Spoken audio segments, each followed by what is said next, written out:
Hello and welcome to Luminar Coffee Break. I'm Angela Andrieux, and today I am joined by two really awesome special guests. I have Laurie Klein and Shelley Vandegrift here to chat about infrared photography. Hello, ladies. Welcome. Hi, thank you. Good to have you on the show today. So, tell us a little bit about what we're going to be doing today.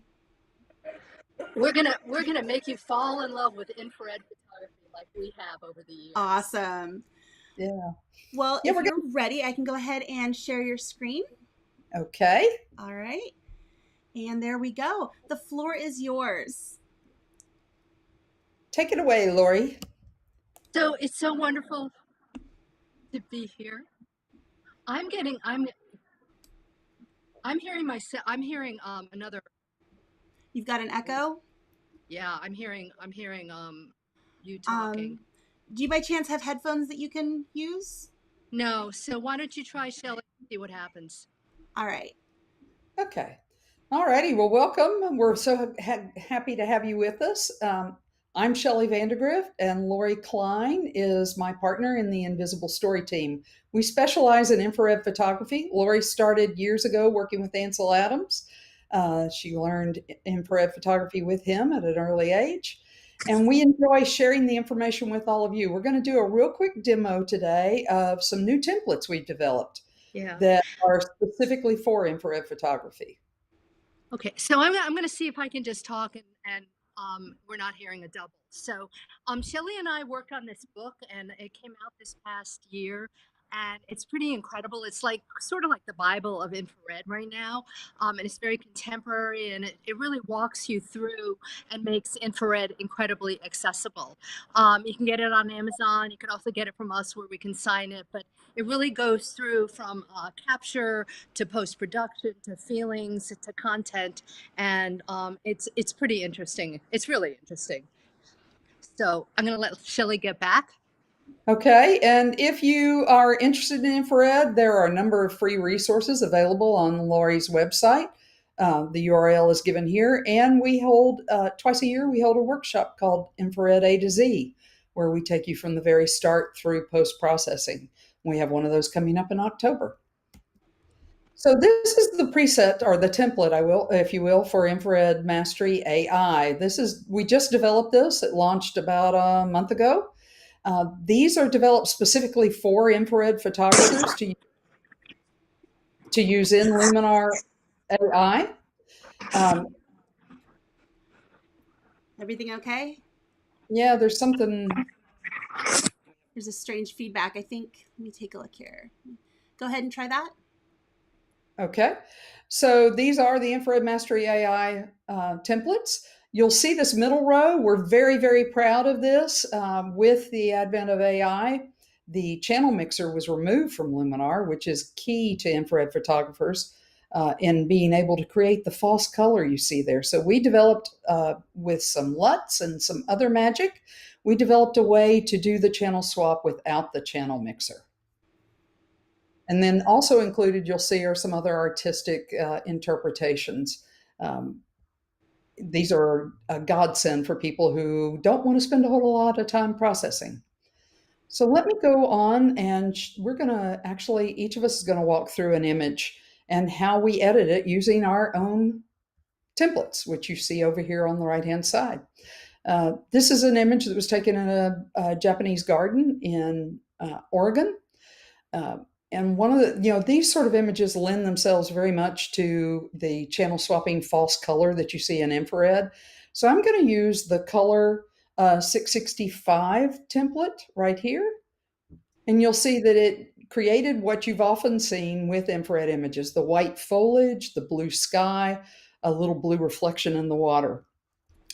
So when I go in, there are a few things that we do in every infrared image. And one of the first things I do that I do on all images, not just infrared, is look for things that distract the eye. For me, this roof line right over here bothered me. I don't know why. This one over here doesn't bother me, but this one kind of pulls me away. So the first thing I did was I went in and grabbed the erase tool, went over here, just simply painted over the roof line. And as soon as it renders, you'll see that it took out that roof line and just created less of a distraction. For some reason, my computer is running slowly. I apologize for that. Sometimes it has to do with the streaming. Yeah, so here you can see it does a great job of just filling it in with content aware replacements. And so it really took the distraction away from that edge of the image. Then the next thing I did, in any infrared image, they tend to be a little flat. This is a result of some of the modifications made to the camera when you get it converted for infrared. So we go in and add structure. And in this case, I'm going to take the structure up to about 26, and I'm going to boost it to about 20. Okay. The next thing is I like the blue sky, but I want it to actually be a little deeper blue. And while this may not make sense to you, we channel swapped in essence. We exchanged the red and blue channels. So actually, if you grab the orange slider and pull it down a little, you'll notice that the sky will change, in that case, hue, and then I'm going to pull it down a little bit and you'll see it deepens and darkens it. The next thing I'll do on this image is add a glow. Now, infrared film had a glow just because of the way it was structured. So a lot of us who are infrared specialists like to go in and add the glow to kind of replicate the feel of original infrared. We always use glow. In this case, most of the time we use the Orton effect. For this particular one, I wanted to switch to just the regular glow. I liked the end result better. And then I wanted to make it a little brighter. So I went in and pulled this up to add a little brightness to the image. My next step, one of my favorite tools in AI, is super contrast. I really enjoy what it does to the image and the changes you can make. You can see that it really makes it pop. So I'm going to pull up the highlights, I'm going to pull up the mid-tone contrast, and I'm just getting more depth and detail here. Then finally, dodge and burn. Next to last step, dodge and burn. I want to go in. This area is just a little dark to me. This side is very light and this side is a little dark. So I wanted to go in and bring this up. I take my strength down pretty significantly so that I'm not overdoing it when I first start. I can always add more if I need it, but I'll take the strength down a little, and then I'm just going to come over here in this area that's so dark and paint in some lightness to kind of balance it out with the other side of the image. Okay. If the reflection of the blue is bothering you down here, I left it, but you can always come down here too and kind of darken. Of course, I needed to change the strength to do that, but just pull it down a little bit with the dodge and burn. And then the last thing we do on almost every image is we add a vignette. This is really intended to keep the viewer in the middle of the image, looking at the subject that you want them to be focused on. My favorite way to do the vignette is I just go in and I take this amount slider and drag it all the way to the left to make it as dark as possible and adjust the size now that I can see it clearly to what I want. And I just want it to be probably not as round. I think I want it to be more rectangular so that it's just on the edges and keeps the viewer in the middle of the image. And once I get that aligned the way I want it, I come back up and I grab the amount slider and pull it up until I get the result I want.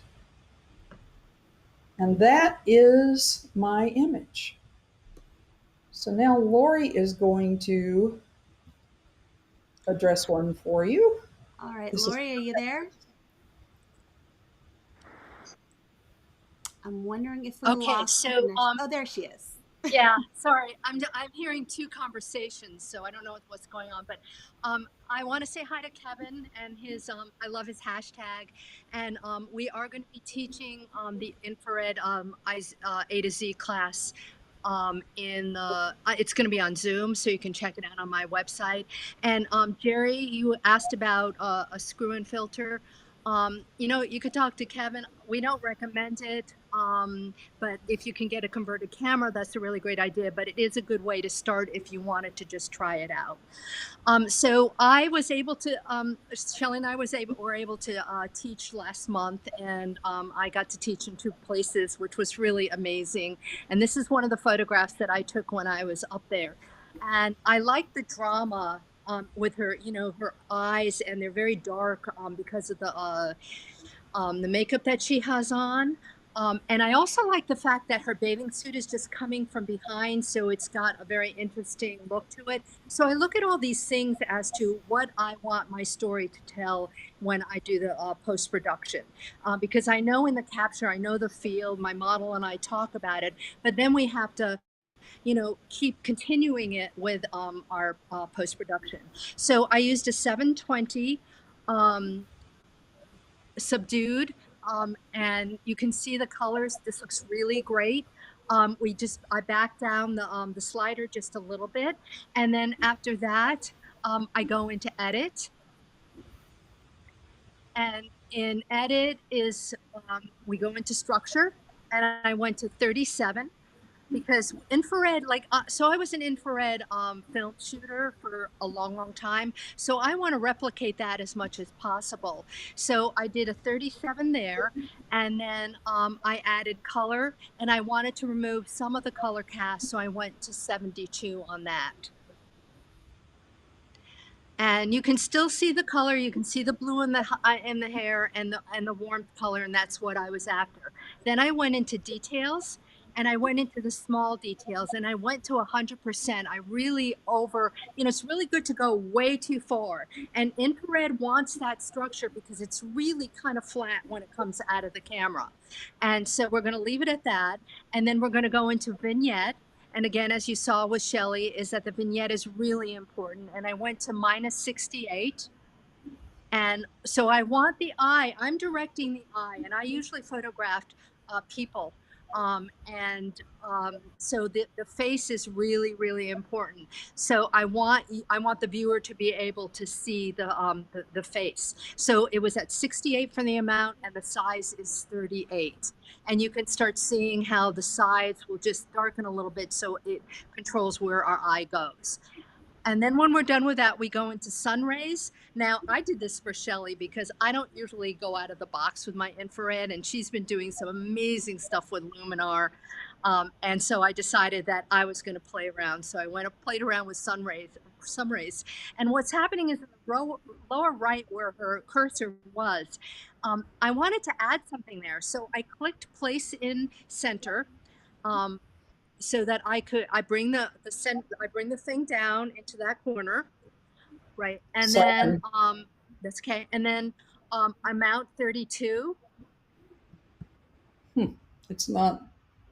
So you should be able to bring down that little circle by her head down to where the cursor is.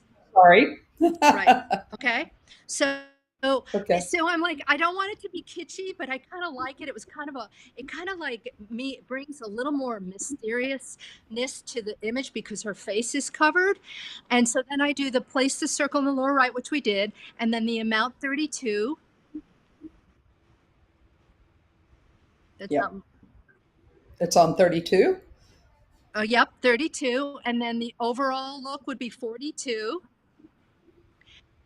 And then the sun rays length would be 37. I didn't want it to go into her body too much.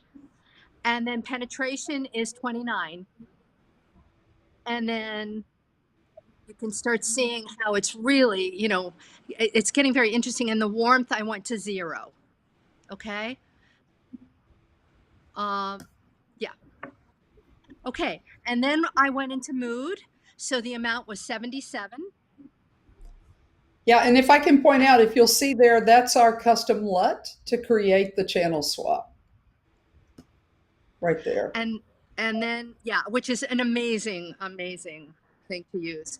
And then saturation would be 48. And then with every infrared image, we want to have a certain amount of glow to it.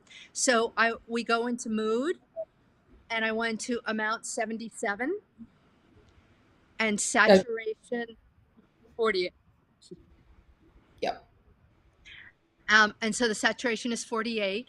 And so you can start seeing the glow to it and that even more mystical, magical feel to it. And so then what do we get mystical? And then we're going to go, I decided to add grain in this picture because it's what I used when I was using film. So I went into grain and I used 34. I very rarely use it with my digital, but it seemed to work really well. And so you can see in the fabric that there's a little bit more texture.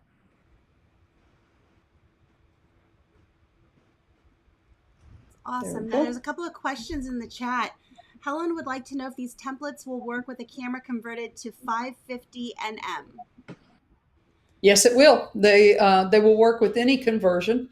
And if you noticed in the templates, I created 4 different channel swapping, one for the 590, one for the 665 and 720. You can actually use those. Sometimes I use this 720 on a 590 image. It just depends on what your end result is. And any of these would work just fine with the 550.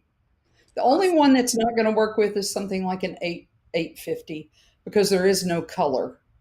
So these would really not do anything to an 850 conversion image. Okay. Awesome. Those are beautiful images, both of you. I'm always impressed when I see how these come together and what you do with them. They're just absolutely awesome. And I hope that it got a few people who weren't necessarily interested in infrared, sparked their interest, and, just make everybody, expand their creativity. That's the goal, right? Absolutely. That's the wonderful thing about infrared. It is a totally artistic genre. You create the world as you want it to be. Mm-hmm. And one of the things that we recommend is taking one image and playing. Do it 5 different ways, 7 different ways, because then you can understand what the story is that goes along with the capture. And I know Shelley and I will just sit down at night and just take one image and just really go overboard. And sometimes we surprise ourselves, and Yep. which is pretty amazing. Yeah. That's awesome. Well, let me go ahead and grab your website address one more time. I'll put that into the chat so people can grab it if they want to find more information. And if you're interested in those templates, you can find them in the Skylum Marketplace. And the link to those is in the description below. If you have any questions, make sure you pop them into the chat or into the comments. We'll do our best to get those answered for you in the future. But I want to say thank you to Laurie and Shelley for joining me once again. Always a pleasure to have you here. I hope you guys had fun. And I think that's about it for today. We'll see you at the next coffee break. Thanks, everybody. Bye, everyone.